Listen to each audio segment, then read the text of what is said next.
মায়ের কাছে যারা পুজো দিতে চাইছেন, আপনি কিভাবে পুজো দেবেন? কামাখ্যায় আপনি এসছেন, গাড়ি ঘোড়া দাবড়িয়ে, ট্রেন ফেন দাবড়িয়ে এসছেন, বাট তারপরে মায়ের গর্ভগৃহে ঢুকতে গেলে আপনাকে কি করতে হবে?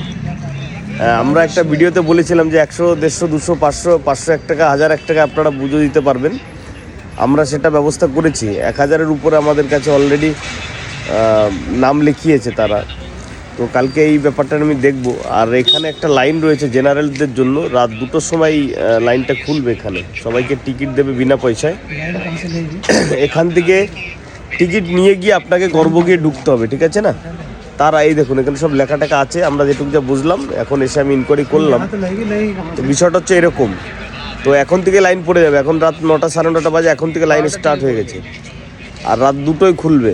2টোর থেকে আপনাকে এখানে টিকিট দেবে, তারপর আপনাকে গর্ভগৃহে ঢুকতে হবে, অর্থাৎ কামাখ্যা মায়ের কাছে পৌঁছাতে হবে। ওখানে গিয়ে আবার লাইন আছে, মাত্র 2500। হ্যাঁ, মাত্র 2500 টিকিট আপনাকে দেবে। 2500 টিকিট দিয়ে আপনাকে ওখানে পৌঁছাতে হবে। তার ভিতরে যদি আপনি খেলতে পারলেন তাহলে হবে। কারণ আমরা কালকে ঢুকবো, আমরা এখন থেকে লাইনে দাঁড়িয়ে গেছি। এখন 9টা বাজে, এখন আমাদের টিম লাইনে দাঁড়িয়ে গেছে। আমরা টিকিট নেবো বলে ভোর 2টোয় খুলবে, তারপরে আমরা প্রথম লাইনে দাঁড়ালাম। হ্যাঁ, বিষয়টা এরকম। কি জ্বালা।